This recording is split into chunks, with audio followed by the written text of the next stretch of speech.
ஞானானந்தமயம் தெய்வம் நிர்மலஸ்படிகாகிருதிம் ஆதாரம் சர்வ வித்யானாமயக்ரீவம் பாஸ்மகே. நமஸ்காரம். அஸ்ட்ரோ டிவி நேயர்களுக்கு அஸ்ட்ரோ கே செய்யுங்காரின் பணிவான நமஸ்காரங்கள்.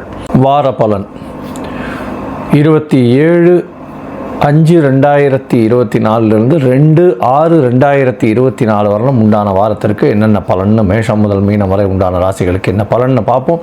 அதற்கு முன்னாடி இந்த வாரத்தில் இருக்கக்கூடிய கோல்சாரம் என்ன, இந்த வாரத்தில் வரக்கூடிய விசேஷ நாட்கள் என்னென்ன, இந்த வாரத்தில் எந்தெந்த ராசிக்காரர்களுக்கு சந்திராஷ்டமம், இந்த மூணையும் வருஷப்படுத்தி பார்க்கலாம். காலபுருஷ தத்துவத்தின் 2வது ராசியான ரிஷப ராசியில் பார்த்தாலேனால் குரு, சுக்கிரன், புதன், சூரியன் 4 கிரகங்கள் இருக்குது இந்த வாரம். இந்த வாரம் 27ஆம் தேதி ஆரம்பிக்கும் போது 4 கிரகங்கள் இருக்குது.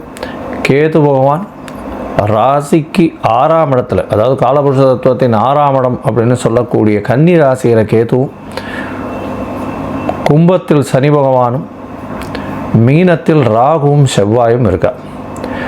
இந்த வாரத்தில் சந்திர பகவான் பூராட நட்சத்திரம், அதாவது தனுசு ராசி பூராட நட்சத்திரத்திலிருந்து ரேவதி நட்சத்திரம் மீன ராசி வரலும் போகிறார். இதன் மூலியமாக அதிவேகமாக செல்லக்கூடிய கிரகம் அப்படின்றவர் தனுசு, மகரம், கும்பம், மீனம் இந்த 4 ராசியிலையும் போகிறார் இந்த வாரம். இந்த வாரத்தில் செவ்வாய் பகவான், அதாவது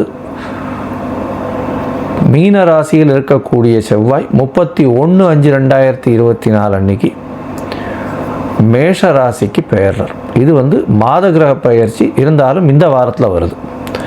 மேஷத்தில் போய் ஆட்சி பெற்ற ஆண் செவ்வாயாக இருக்க போகிறார். பெரிய ஏற்றத்தை எல்லாம் கொடுக்க போகிறார். பெரிய மாற்றங்களை எல்லாத்தையுமே கொடுக்க போகிறார். இந்த வாரத்தில் பார்த்தாலேயானால் எந்தெந்த விசேஷ நாட்கள் வருது அப்படின்னு பார்த்தோம்னா 28ஆம் தேதி அன்னைக்கு ஸ்ரவண விரதம், அதாவது திருவோண விரதம். திரு என்ற அடைமொழி கொடுக்கப்பட்டது 2 நட்சத்திரங்களுக்கு. ஒன்று திரு ஆதிரை, இன்னொன்று திரு ஓணம். திரு ஆதிரை நடராஜருக்கு பெரிய விசேஷம். திரு ஆதிரை அப்படின்றது பெரிய விசேஷம். அதாவது திருவாதிரை களி அப்படின்னு சொல்லுவா. ஆருத்ரா தர்சனம்ன்றது பெரிய விசேஷம். ஆனந்த தாண்டவம் ஆடக்கூடிய ஒரு விஷயம். ஸ்ரவணம், அதாவது திருவோணம் அப்படின்றது பெருமாளுக்கு உண்டான நட்சத்திரம். திருவோண நட்சத்திரம் அப்படின்றது இதுவும் பெரிய ஏற்றத்தில் இருக்கக்கூடியது. திருவோணத்தில் என்ன விசேஷம் அப்படின்னா, திருவோணம் சனி பகவானுடைய ராசியில் வர்றது பெரிய விசேஷம். ஏன்னா சனி பகவான் துலாத்தில் உச்சம் வர்றார். எந்த ஒரு விஷயத்திற்கும் அதாவது சாராமல் இருக்கக்கூடியவர் சனி பகவான். அதனால தான் அவர் அவருடைய மாற்றங்கள் எல்லாமே ஒரு பெரிய சேஞ்சஸை லைஃப்பில் பண்ணும். எந்த ஒரு விஷயத்திற்கும் ஒரு சரியான, அது எது சரியோ அதை மட்டும்தான் பண்ணுவார். தவறான விஷயம் செய்ததற்கு உண்டான தண்டனையும் சரியான விஷயத்திற்கு உண்டான பலன்களையும் தனித்தனியாக கொடுக்கக்கூடியவர். அதையும் இதையும் கம்பைன் பண்ணி இதில் ஒரு 70 மார்க் இருக்குது, அதில் ஒரு 100 மார்க் இருக்குது, 170 மார்க் போட்டுக்கலாம், என்ன பண்ண முடியாது. போய் மிச்சம் 30 மார்க் போடலாம். 100 மார்க் நன்மை பண்ணியிருக்கார் அப்படின்றதெல்லாம் கிடையாது. 70 மார்க்கு நெகட்டிவ் பண்ணியிருந்தீங்களே ஆனால், அதாவது தவறுகள் செய்திருந்தால் அந்த 70க்கு உண்டான தண்டனையும், 100% நீங்கள் நல்லது செஞ்சுருந்தீங்கன்னா அதற்கு உண்டான புண்ணிய கர்மாவுக்கு உண்டானதையும் செய்யக்கூடியவர் சனி. எந்த ஒரு விஷயத்திலும் வேறுபாடுகள் கொடுக்க மாட்டார். அந்த ராசியில் ஸ்ரவண நட்சத்திரம், திருவோண நட்சத்திரம் வர்றது பெரிய விசேஷம். இந்த வாரம் பார்த்தலையானால் இந்த ஸ்ரவண நட்சத்திரம் திருவோணம் 28ஆம் தேதி ஸ்ரவண விரதம் இருப்பார். அதனால் ஸ்ரவண விரதம், அதாவது குழந்தை பிராப்தி இல்லாதவர்கள் ஸ்ரவண விரதம் இருக்கிறதும், கடன் அதிகமாக இருக்கிறவர்கள் ஸ்ரவண விரதம் இருக்கிறது பெரிய விசேஷம். இதன் மூலியமாக அவர்களுக்கு அடுத்த வருஷத்திலேயே இந்த கடன் தீர்றதும் குழந்தை பிராப்தி ஏற்படுறதும் நிச்சயமாக நடக்கும். உடல் உபாதைகளுக்கும் இந்த ஸ்ரவண விரதம் இருப்பார். அதாவது யாராவது ஒருத்தர் சிக்கா படுத்துன்னு இருக்கா, இந்த மாதிரியான விஷயங்களும். 28ஆம் தேதி இந்த கத்திரி வெயில் அப்படின்னு சொல்லக்கூடிய அக்னி நட்சத்திரம் முடியறது. அதாவது சாயந்தரம் முடியறது. ப்ராக்டிக்கலி பார்த்தா அடுத்த நாள் கார்த்தால சூரிய உதயத்தும் போது அக்னி நட்சத்திரம் இல்லாமல் இருக்கும். அக்னி நட்சத்திரத்தை விட்டு வெளியே வந்துடும். அதாவது பரணி, கிருத்திகை, ரோகிணி 2ஆம் பாதம் வரலும் இருக்கக்கூடிய நட்சத்திரத்தை அக்னி நட்சத்திரம்னு சொல்கிறோம். சூரியன் இருக்கிற நட்சத்திரம், சந்திரன் இருக்கிற நட்சத்திரம் இல்லை, சூரியன் இருக்கிற நட்சத்திரத்தை சொல்கிறோம். இந்த நட்சத்திரம் பிரகாரம் ரோகிணி 2ஆம் பாதத்தை தாண்டர், அதாவது சூரிய பகவான். இதன் மூலியமாக அக்னி நட்சத்திரம் காலகட்டம் முடியறது. அதீதமான வெயில் காலகட்டம் குறையிறது. இது ஒரு நல்ல விசேஷம். இதற்கு பிறகு உங்களுக்கு அதாவது மழை சலனங்கள் இருக்கும். அதை தவிர வெப்பங்கள் கொஞ்சம் கொஞ்சமாக படிப்படியாக கம்மியாகக்கூடிய வாய்ப்புகள் நிச்சயமாக உண்டு. இந்த வாரத்தில் பார்த்தாலேயானால் உங்களோட, அதாவது பொதுவாக 2/6/2024 அன்னைக்கு வைஷ்ணவ ஏகாதசி. வைஷ்ணவ ஏகாதசி, ஏகாதசியினுடைய ஏகாதசி பார்த்தாலேயானால் உபவாசம் இருந்து பெருமாளை தியானம் பண்ணி பெருமாளுக்கு உண்டான ஸ்லோகங்களை சொல்லி பண்ணுறதன் மூலியமாக மோட்சம் கிடைக்கிறதுன்ற ஒரு நம்பிக்கையில் வைஷ்ணவர்கள் இருக்கிறார். இந்த வைஷ்ணவ ஏகாதசிக்கும் மிச்ச ஏகாதசிக்கும் என்ன வித்தியாசம்னா, வைஷ்ணவ ஏகாதசின்றது சூரிய உதயத்திலிருந்தே ஏகாதசி இருந்தால் மட்டும்தான் வைஷ்ணவ ஏகாதசின்னு எடுத்துக்கொள்ளப்படும். ஒரு நாழிகையோ அரை நாழிகையோ 10 வினாழிகையோ இந்த மாதிரி ஒரு தசமி சேர்ந்து இருந்துட்டேனால் அது வைஷ்ணவ ஏகாதசியாக எடுத்துக்கொள்ளப்படாது. அதனால் வைஷ்ணவ ஏகாதசின்னும் போது சூரிய உதயத்தின் பொழுது ஏகாதசி இருக்கணும். அதுதான் வைஷ்ணவ ஏகாதசியினுடைய தாத்பரியம். இதன் மூலியமாக பார்த்தீங்கன்னா வைஷ்ணவ ஏகாதசியில் வைஷ்ணவர்கள் உபவாசம் இருந்து அன்றைக்கி ஒரு நாளும் பெருமாளுக்கு இதுவாக இருந்து அடுத்த நாள் துவாதசி மட்டும்தான் பாரணம் பண்ணுவான். அதாவது துவாதசி அன்றைக்கி தான் சாப்பிடுவான். அந்த வயசானவா இவெல்லாம் சொஜ்ஜி பண்ணுறது சாப்பிட்டு சொஜ்ஜி பண்ணி சாப்பிட்றது வழக்கமாக இருக்கும்.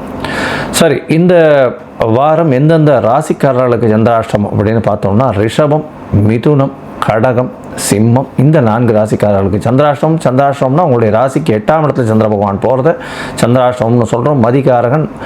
மதிகாரகன் மறைந்திருக்கக்கூடிய காலகட்டத்தில் தவறான முடிவுகள் எடுக்கக்கூடும். இதனால் சந்திராஷ்டமத்தன்னைக்கு புதிய முயற்சி வேண்டாம், வெளியூர் வெளிமாநில பிரயாணம் வேண்டாம்னு சொல்கிறோம். ஒருவேளை பண்ண வேண்டிய கட்டாயத்தில் இருந்தால் சந்திரனுக்கு உண்டான எளிய பரிகாரம் அப்படின்னு சொல்லக்கூடிய அருகில் இருக்கக்கூடிய கோவிலில் உங்களால் முடிஞ்ச அளவுக்கு பசும்பால் வாங்கி கொடுங்க. பசும்பால் வாங்கி கொடுக்கறதன் மூலியமாக சந்திராஷ்டமத்தின் தாக்கம் நிச்சயமாக குறையும். சரி, இப்போ ஒரு ராசியாக மேஷம் முதல் மீனம் வரை இந்த 27/5/2024 2/6/2024 வரை உண்டான பலன்களை பார்க்கலாம். அதுக்கு முன்னாடி என்னுடைய மொபைல் நம்பர் ஸ்காலில் வந்துருக்கும், கீழே வந்துருக்கும். உங்களுக்கு அஸ்ட்ராலஜிக்கல் கன்சல்ட் தேவைப்பட்டதுன்னா என்னுடைய மொபைலுக்கு ஃபோன் பண்ணுங்க. உங்களுடைய date, time, place of birth அனுப்பிச்சாலுன்னா அதில் சந்தி இருக்கான்றதை பார்த்து, நட்சத்திர சந்தி, பாத சந்தி, லக்ன சந்தி இது எல்லாத்தையும் பார்த்துட்டு உங்களுக்கு உண்டான எளிய பரிகாரம்னா இன்றைய கோச்சார நிலைமை பிரகாரம் எப்படி இருக்குது, உங்களுடைய தசாபுக்தி அந்தரம் சூக்ஷ்மம்லாம் எப்படி இருக்குன்றதை பார்த்துட்டு உங்களுக்கு உண்டான பலன்களை சொல்கிறேன். அதுக்கு உண்டான கட்டணம் என்னன்றதையும் சொல்கிறேன். அந்த கட்டணத்தை செலுத்தினதுக்கப்புறம் உங்களுக்கு அப்பாயின்மெண்ட் தரேன். இப்பொழுது மேஷம் முதல் மீனம் வரை 27/5/2024 2/6/2024 வரை உண்டான பலன்கள் பார்க்கலாம். மீனம், பூரட்டாதி, உத்திரட்டாதி, ரேவதி இந்த 3 நட்சத்திரம் 9 பாதங்களை கொண்ட ராசி. ராசியின் அதிபதி குரு பகவான் ராசிக்கு 3ஆம் இடத்துல இருக்கு. இந்த வாரம் பார்த்தீங்கன்னா 3ஆம் இடம் அதீத சுபத்துவம் அடைகிறது. 3ஆம் அதிபதி ஆட்சி பெற்று போய் சுக்கிர பகவான் ஆட்சி பெற்று போய் 3ஆம் இடத்துல இருக்கார். உங்களுடைய 6ஆம் அதிபதியும் 3ஆம் இடத்துல இருக்கார். 6க்கு 10ஆம் இடம்னு சொல்லக்கூடிய இடத்துல இருக்கார். புதிய வேலை கிடைக்கக்கூடிய வாய்ப்புகள் உண்டு. வெளிநாடு போகணுன்னு பார்த்துருந்தீங்கன்னா கண்டிப்பாக வெளிநாடு போகக்கூடிய பாக்கியம் நிச்சயமாக உண்டு. 12ஆம் இடத்துல இருக்கக்கூடிய சனி பகவான் 7.5 சனி ஆரம்பித்தாச்சு. தேவையற்ற செலவுகள் கொஞ்சம் அதிகமாக இருக்கக்கூடிய காலகட்டமாக அமையும். உங்களுடைய ராசியில் ராகு பகவானும் செவ்வாய் பகவானும் இருக்கக்கூடிய காலகட்டம். அதனால் வேகம் கொஞ்சம் அதிகமாகவே இருக்கும். எல்லா விஷயத்தையும் நீங்கள் வெற்றிகரமாக முடிக்கக்கூடிய வாய்ப்புகள் நிச்சயமாக உண்டு. எதிராளிகளை நம்ப வேண்டாம், எதிர்பாலினத்தவரை நம்ப வேண்டாம். நண்பர்களோடு கொஞ்சம் ஜாகிரதையாக பழகிறது நல்லது. சப்தமத்தில் கேது பகவான் இருக்கிறதுனால நண்பர்கள் மூலியமாக நல்ல ஒரு பெரிய ஏற்றம் கிடைக்கக்கூடிய காலகட்டம் இல்லை. பார்ட்னர்ஷிப் பிஸ்னஸில் ஓரளவு நல்ல ஒரு ஏற்றம் இருக்கக்கூடிய காலகட்டமாக இருக்கும். ஏன்னா உங்களுடைய ராசியின் அதிபதியை பார்க்குறது பெரிய விசேஷம். உங்களுடைய ராசியிலேயே செவ்வாய் பகவான் இருக்கிறதுனால தன ஸ்தான அதிபதி உங்களுடைய ராசியில் இருக்கிறதுனால தொட்ட இடமெல்லாம் உங்களுக்கு பணம் வந்து சேரக்கூடிய வாய்ப்புகள் நிச்சயமாக உண்டு. 31/5/2024 அன்னைக்கு ராசிக்கு 2ஆம் இடத்துக்கு செவ்வாய் பகவான் போகிறார். அவருடைய வீட்டுக்கே ஆட்சி பெற்ற செவ்வாய் பகவான் தனஸ்தான அதிபதி தனஸ்தானத்தில் போய் இருக்கிறது பெரிய விசேஷம். ரியல் எஸ்டேட் மூலியமாக பெரிய ஏற்றம் கிடைக்கக்கூடிய வாய்ப்புகள் உண்டு. பண வரவிற்கு பஞ்சம் இருக்காது. தொழிலில் பெரிய ஏற்றம் இருக்கக்கூடிய காலகட்டம். ஏன்னா உங்களுடைய ராசிக்கு 10ஆம் அதிபதின்றவர் 3ஆம் இடத்துல இருக்கார். முயற்சி ஸ்தான அதிபதி முயற்சி ஸ்தானத்திலே போய் இருக்கிறது பெரிய விசேஷம். இந்த வாரம் பார்த்தாலேயானால் உங்களுடைய ராசிக்கு 5ஆம் அதிபதினு சொல்லக்கூடிய சந்திர பகவான் ராசிக்கு 10ஆம் இடத்துல இந்த வாரத்தை ஆரம்பிக்கிறார். 27/5/2024 2/6/2024 வரலும் உண்டான வாரத்தில் சந்திர பகவான் உங்களுடைய ராசிக்கு 10ஆம் இடத்துல இந்த வாரத்தை ஆரம்பிக்கிறார். சாயந்தரம் ஒரு 4:45 மணி வரலும் அங்கே இருக்கார். 27ஆம் தேதி அன்னைக்கு அதற்கு பிறகு அவர் உங்களுடைய ராசிக்கு 11ஆம் இடத்துக்கு வரார். 10ஆம் இடத்துல சந்திர பகவான் இருக்கும்பொழுது 5ஆம் அதிபதி 10ஆம் இடத்துல இருக்கிறதுனால பெரிய ஏற்றம், புதிய பதவி புகழ் அந்தஸ்து கௌரவம்லாம் வரும். தொழிலில் பெரிய ஏற்றம் கிடைக்கக்கூடிய காலகட்டம். தந்தையின் உடல் நிலையில் கொஞ்சம் செட்பேக் இருக்கக்கூடிய வாய்ப்புகள் நிச்சயமாக உண்டு. உங்களுடைய ராசிக்கு 11ஆம் இடத்துல சந்திர பகவான் வரார். 27ஆம் தேதி மாலையிலிருந்து 29ஆம் தேதி இரவு ஒரு 8:30 மணி வரலும் இருக்கார். இந்த காலகட்டத்தில் குருவின் பார்வை இருக்கிறதுனால நல்ல ஒரு ஏற்றம் இருக்கும். 11ஆம் அதிபதியும் 12ஆம் இடத்துல இருக்கிறதுனால தொழிலில் என்னதான் லாபம் வந்ததுனாலும் அது செலவாக கொஞ்சம் அதிகமாக போகக்கூடிய வாய்ப்புகள் உண்டு. 5ஆம் அதிபதி 11ல் இருக்கிறதுனால காதல் திருமணம், காதல் வயப்படக்கூடிய வாய்ப்புகள் நிச்சயமாக உண்டு. குருவினுடைய பார்வையும் இருக்குது. இருந்தாலும் காதல் வயப்படக்கூடிய வாய்ப்புகள் நிச்சயமாக இருக்கும். ஏன்னா சப்தமாதிபதியும் 3ஆம் இடத்துல போய் குருவோட சம்பந்தத்தில் இருக்கிறது நல்ல ஒரு ஏற்றம். உங்களுடைய ராசிக்கு 12ஆம் இடத்துல சந்திர பகவான் வரார். 29ஆம் தேதி இரவு ஒரு 8:30 மணியிலிருந்து 31ஆம் தேதி இரவு ஒரு 10:30 மணி வரலும் இருக்கக்கூடிய காலகட்டம். இந்த காலகட்டத்தில் பார்த்தோம்னா சனி சந்திரனுடைய சேர்க்கை வருது. 5ஆம் அதிபதி 12ஆம் இடத்துல போகிறதுனால குழந்தைகளுக்கு சிறு சிறு பிரச்சனைகள் வரும். உடல் நலத்தில் செட்பேக் இருக்கக்கூடிய வாய்ப்புகள் உண்டு. இந்த மீனராசிக்காரர்களுடைய குழந்தைகளுக்கு குழந்தை பிராப்தி ஏற்படக்கூடிய பாக்கியம் உண்டு. இருந்தாலும் இப்போ சனியோடு சேர்ந்துருக்கிறதுனால சில இந்த அபார்ஷன் ஆகக்கூடிய வாய்ப்புகள் நிச்சயமாக இருக்கும். ஜாகிரதையாக இருக்கிறது நல்லது. உங்களுடைய ராசியிலேயே சந்திர பகவான் வரார். அதாவது சந்திர பகவான் 31ஆம் தேதி இரவு ஒரு 10:30 மணியிலிருந்து 3ஆம் தேதி அதிகாலை 1 மணி வரலும் இருக்கக்கூடிய காலகட்டத்தில் சந்திர பகவான் உங்களுடைய ராசியிலேயே வர்றது பெரிய விசேஷம். இதன் மூலியமாக பார்த்தாலேனா நல்ல ஒரு ஏற்றம் கிடைக்கக்கூடிய காலகட்டம். 5ஆம் அதிபதி உங்களுடைய ஒரு திரிகோணாதிபதி இன்னொரு திரிகோணத்தில் இருக்கிறதே பெரிய விசேஷம். இதன் மூலியமாக நல்ல ஒரு ஏற்றமான நிலைமை கிடைக்கக்கூடிய வாய்ப்புகள் நிச்சயமாக உண்டு. படிக்கக்கூடிய மாணவர்கள் நல்ல ஒரு ஏற்றம் கிடைக்கும். பேச்சில் நல்ல ஒரு ஏற்றம் கிடைக்கக்கூடிய காலகட்டமாக இருக்குது. தொழிலில் அபிவிருத்தி இருக்கும். பணவரவிற்கு பஞ்சம் இருக்காது. செலவுகள் கொஞ்சம் அதிகமாக இருக்கும். 7.5 சனி நடக்கிறது. சப்தமத்தில் கேத்து இருக்கிறதுனால எந்த ஒரு எதிராளிகளையும் எதிர்பாலினத்தவரையும் நம்ப வேண்டாம். அதை தவிர நண்பர்களை கொஞ்சம் நம்பாமல் இருக்கிறது நல்லது. பொதுவாக இந்த வாரம் பார்த்தாலேயானால் இந்த பேங்கிங் அக்கௌண்ட்ஸில் இருக்கவங்க, பேங்க் வேலை செய்கிறவங்க, அதை தவிர என்ன சொல்கிறது, கேஷியர், இவாளெலாம் ரொம்ப ஜாகிரதையாக இருக்கிறது ரொம்பவும் நல்லது. இந்த வாரத்தில் அக்கௌண்ட்ஸ் டிபார்ட்மெண்ட்டில் இருக்கவங்க ரொம்ப ஜாகிரதையாக இருக்கணும். அதை தவிர இந்த மத குருமார்கள், வாத்தியார்னு சொல்லக்கூடிய டீச்சர்ஸ், அவள்லாம் நல்ல ஒரு ஏற்றம் கிடைக்கக்கூடிய வாரமாக இந்த வாரம் அமையிறது. அருகில் இருக்கக்கூடிய ஆஞ்சநேயர் கோவிலுக்கு போயிட்டு வாங்க.